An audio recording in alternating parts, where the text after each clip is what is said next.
Thank you, Bruce. That was lovely. Good morning. Welcome to the Treasure Coast Unitarian Universalist congregation in Stuart, Florida. Today is December 6, 2020. My name is Judy Clough, and I will be your worship associate today. We're happy to have our minister, Bob MacDonald, in the pulpit this morning. A big thanks to everyone who helped with the service. Bruce Ruby, our music director. Corina Pelloni, our Zoom host. Janet Grote, our backup. And we will mute everyone to avoid any noise in the background. Please stay muted. We're a welcoming congregation. We welcome everyone. Those of all gender identities, ages, races, and backgrounds. Thank you for being with us today. We're holding Zoom services every Sunday at 11 a.m. Announcements are in our Friday online newsletter. To be put on our email list, to receive the newsletter, or to find out more information about us, go to our website at tcuuc.org. In the Friday newsletter, there will be a link that you can use to get to the following Sunday service. While you're there, notice the link for giving, or you can mail a check to TCUUC, 21 Southeast Central Parkway in Stuart, Florida, 34997. Thank you. Now, Reverend Bob will light the chalice and I will say the words. At the beginning of the holiday season, let us be aware of the shortening days and of the cooler nights. Let us be thankful for the light of the chalice to keep us centered even when we are physically separated from one another. Thank you, Bob.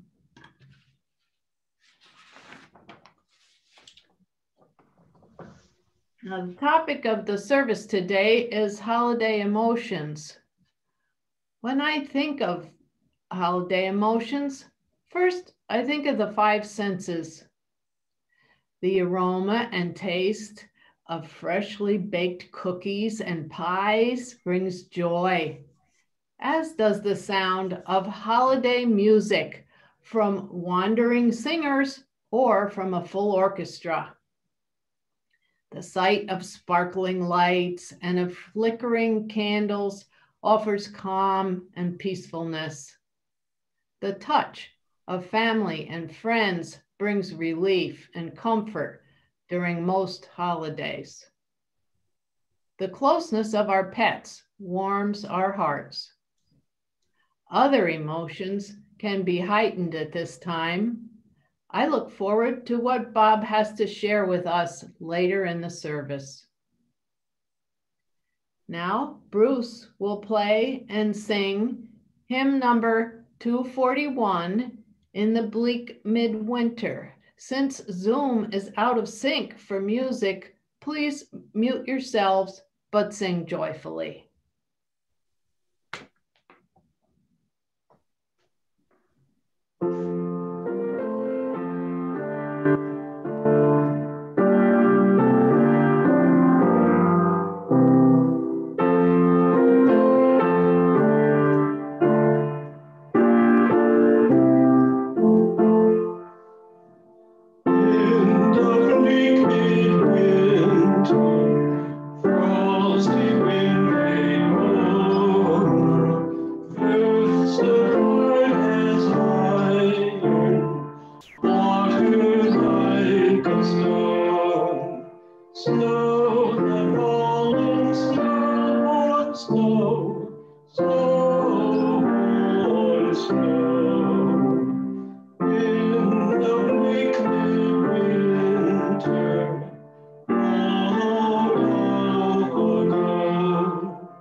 We will say the first part of the affirmation, and Bruce will play the second part. Love is the spirit of this church, and service is its law. This is our great covenant, to dwell together in peace, to seek the truth in love, and to help one another.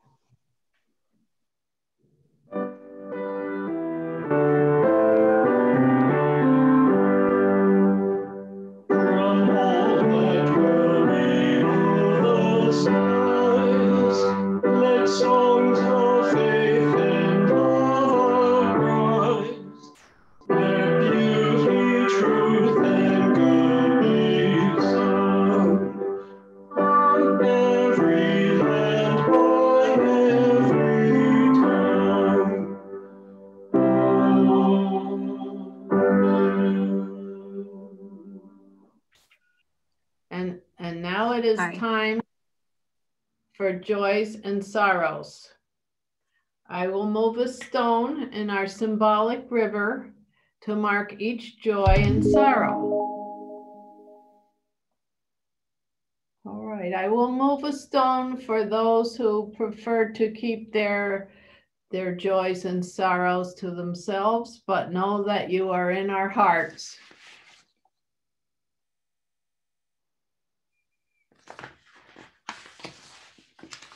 Let's see. And now we go to Bob for the pastoral reading. I hope I can be heard. This is from the back of the hymnal, a reading by Raymond Baughan, B-A-U-G-H-A-N. Turn scarlet, leaves, spin, earth, tumble the shadows into dawn, the morning out of night. Spill stars across these skies and hide them with the suns. Teach me to turn my sullen sense toward marvel.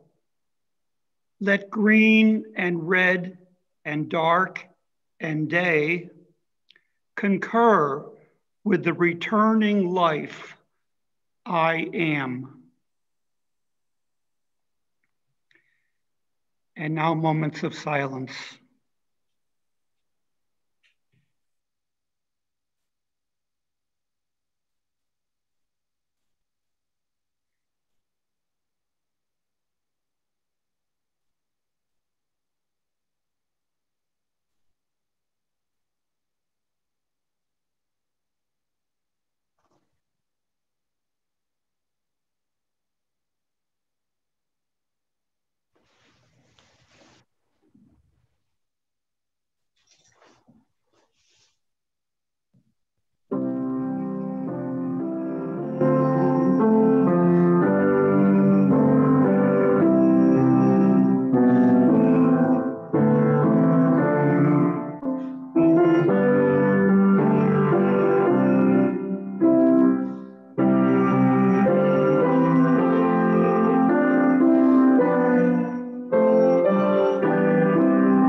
You know, this mechanism that we're using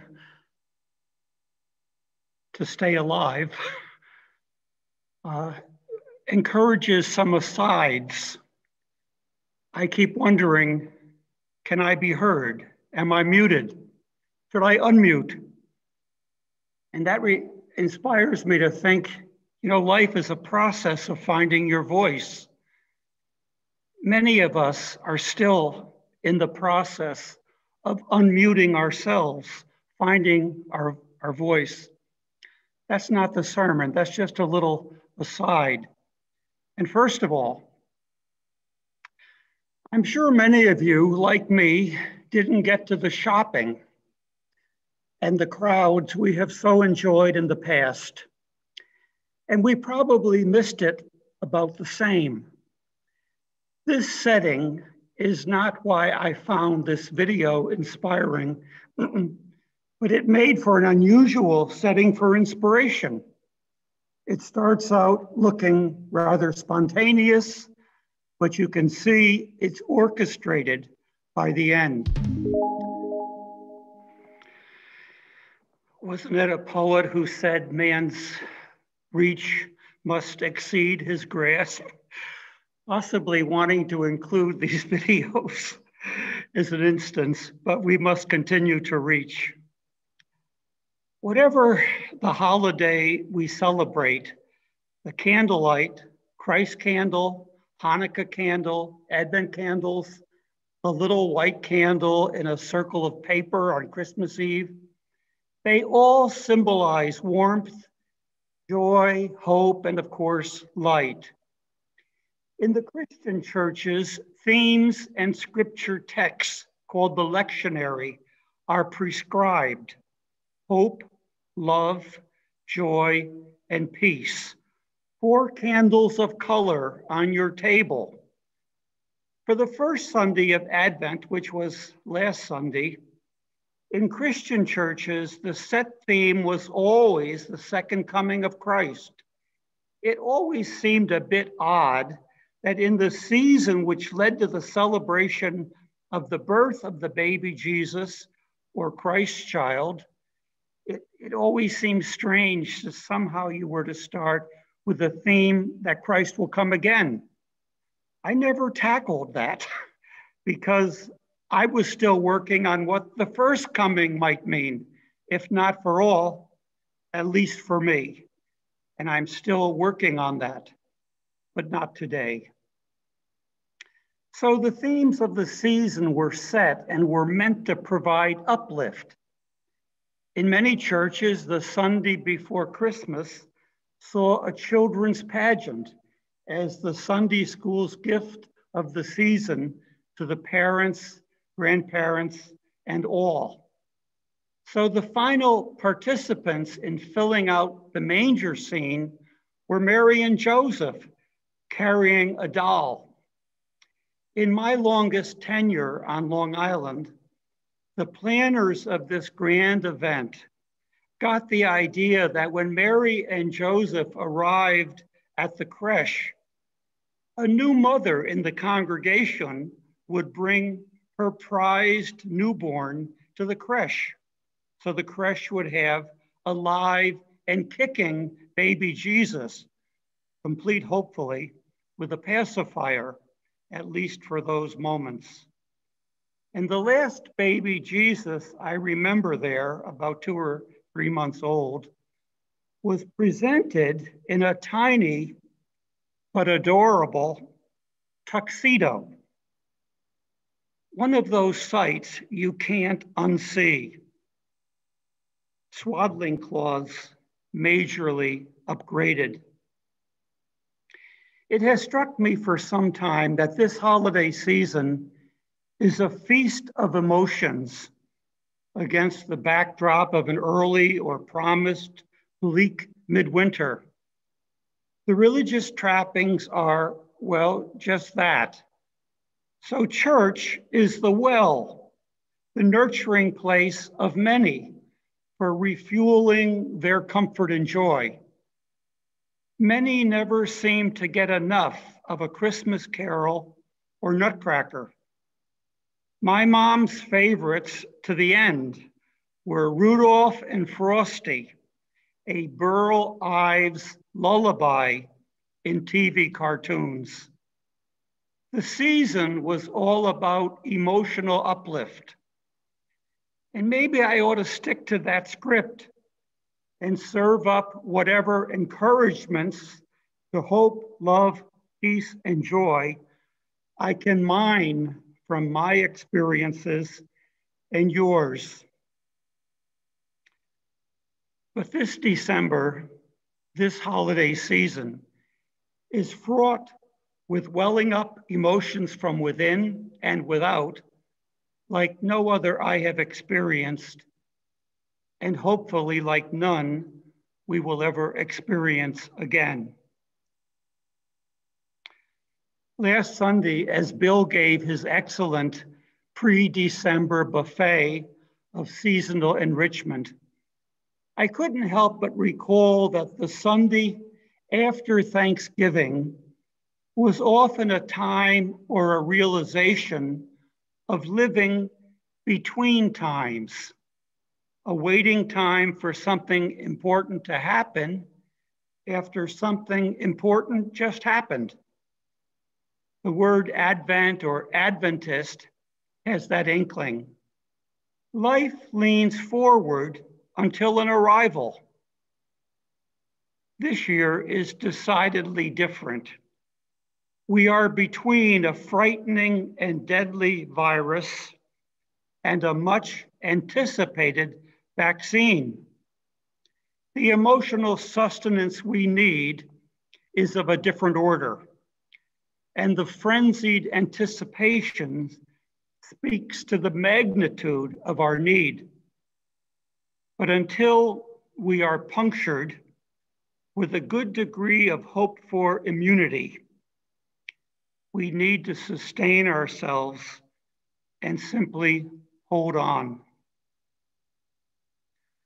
I found a high dose of relief in the Times op-ed piece the day before Thanksgiving, entitled "The Losses We Share" by Meghan, the Duchess of Sussex. Here was this young American turned Brit, now a quasi-royal, reflecting on a miscarriage they sustained in July. Reflecting on that to connect with all who are feeling and or fearing loss of an unprecedented magnitude. Someone wrote this week that they were tired of unprecedented. They would gladly live with a steady diet of precedented. Amen. Meghan, Duchess of Sussex, writes, I recalled a moment last year when Harry and I were finishing up a long tour in South Africa. I was exhausted. I was breastfeeding our infant son, and I was trying to keep a brave face in the very public eye. Are you okay? A journalist asked me. I answered him honestly, not knowing that what I said would resonate with so many new moms and older ones, anyone who had in their own way been silently suffering. My off-the-cuff reply seemed to give permission to speak their truth, but it wasn't responding honestly that helped me the most. It was the question itself. Thank you for asking, I said. Not many people have asked if I'm okay. Sitting in a hospital bed, watching my husband's heart break as he tried to hold the shattered pieces of mine, I realized that the only way to begin to heal is first to ask, are you okay? Are we? And she goes on to connect with the suffering that is rampant in 2020 and into 2021. I thought it pretty touching to use such a familiar and personal experience of loss, her own miscarriage, to link up with people in vast and uncommon losses today. The word loser is used cheaply by people who don't seem to know how truly they are it, because we are all losers. We have all lost. We all will.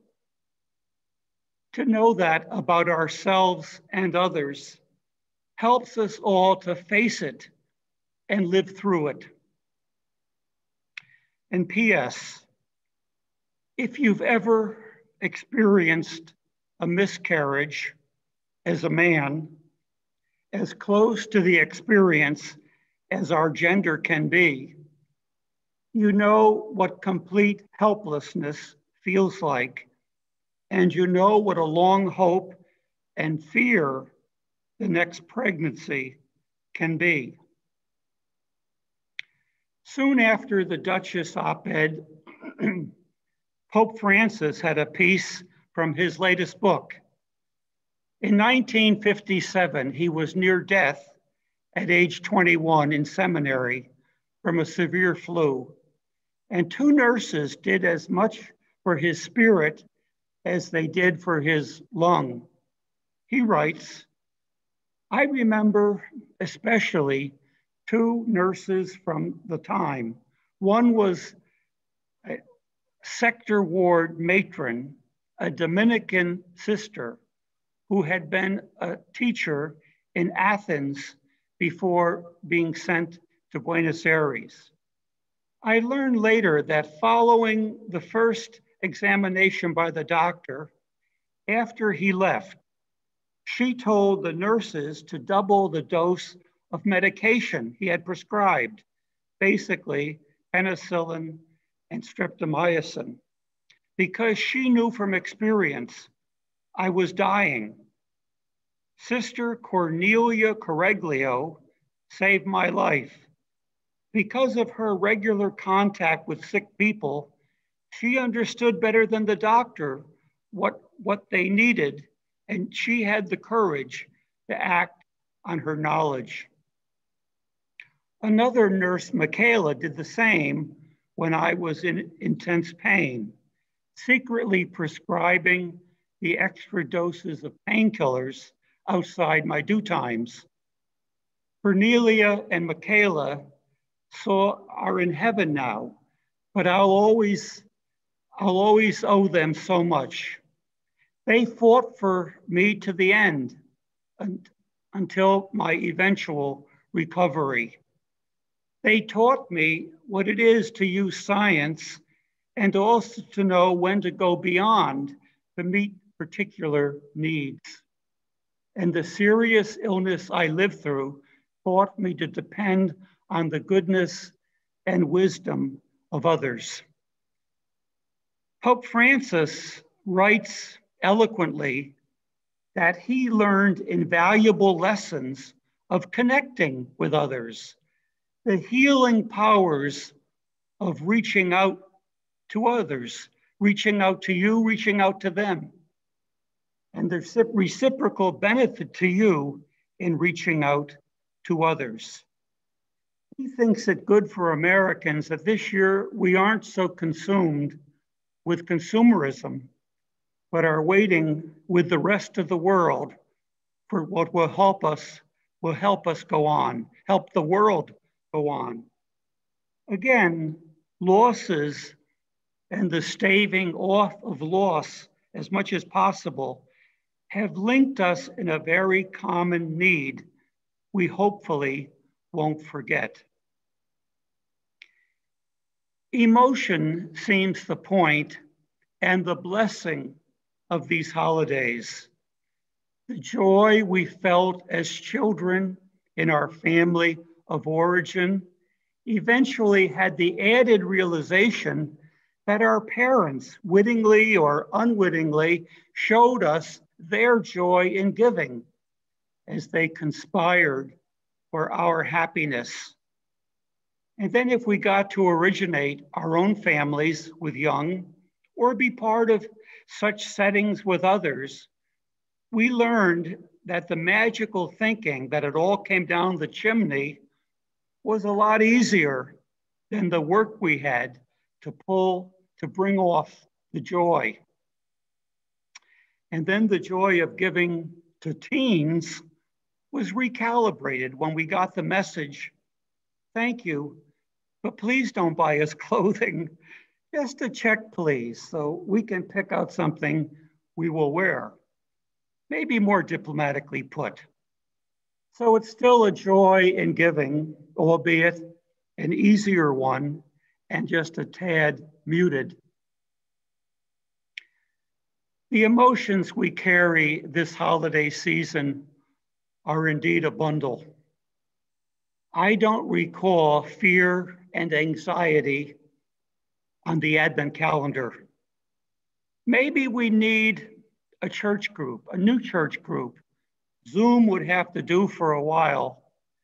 A group in which we listen to each other answer Megan's questions.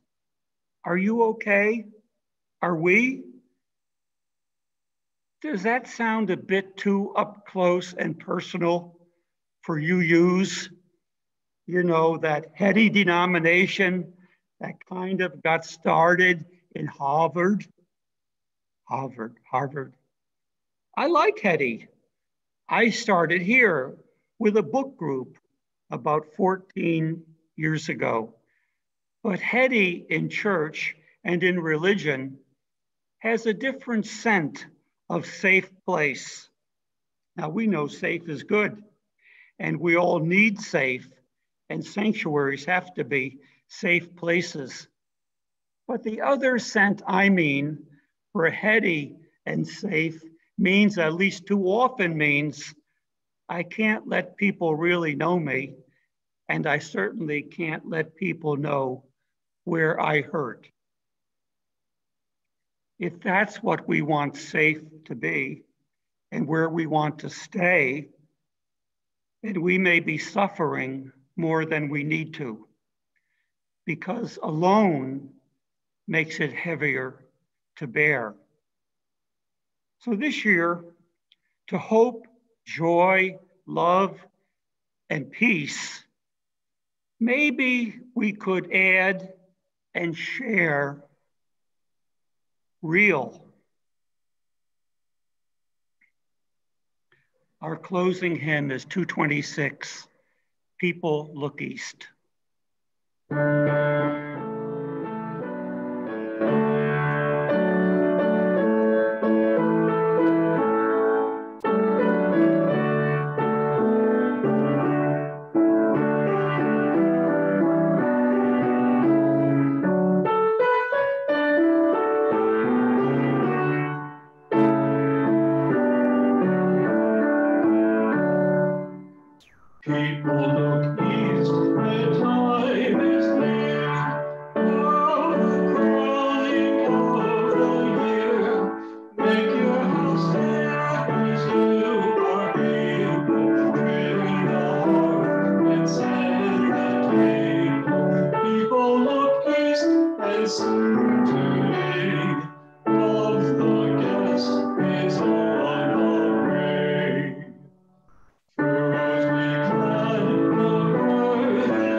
I will extinguish the chalice after these closing words.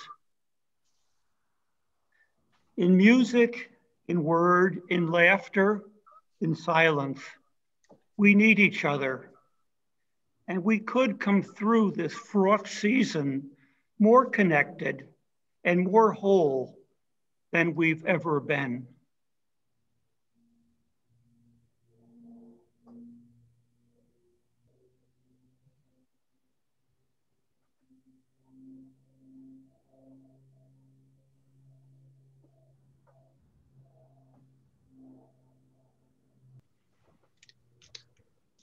The postlude this morning is entitled The Gentle Shepherd by Kevin Kyle.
Thank you, Bruce, and thank you, Judy. Now let's stay and visit with each other, go to gallery mode, and enjoy the coffee if you brought it.